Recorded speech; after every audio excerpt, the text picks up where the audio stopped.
अस्सलामुअलैकुम जी। आज हम आपको अपना गोदाम चेक करवाते हैं जी।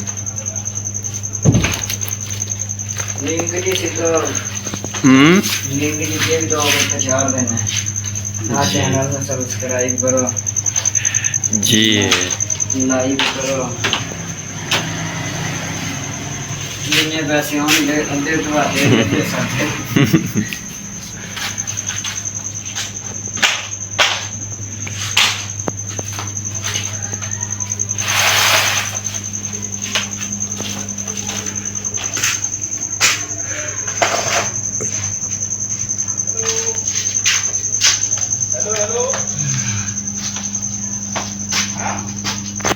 आ छोटा अंडा है,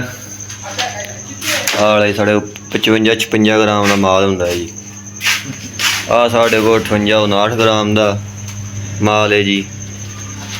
आ माल पिया है जी 60-61 ग्राम का जी। आला माल बड़ा ही चंगा माल है जी। लाहौर दे विच अगर कोई भी सेलमैन काम करता है उन्होंने माल चाहिए 10, 15, 100, 50 पेटी या जिन्ना भी माल पहुँच मिल जाएगी और बड़ा ही मुनासिब रेट। तो माल फ्रैश माल आते हैं, कमालिए तो डायरैक्ट माल मंगाई दे ने। देख सकते हो तुम माल होलसेल रेट ते माल मौजूद है। दुकाना की सप्लाई चाहिए लाहौर दे दुकाना की सप्लाई भी मिल जाएगी। सानू बंदा मोटरसाइकिल ते माल पहुँचा देगा। गड्डी ते माल चाहिए गड्डी ते माल पहुँच जाएगा सेलमैन, छोटी गड्डी ते वड्डी गड्डी ते। आ साडा सप्लायर बैठा है, सप्लायर साहब वैसे मत वजी है।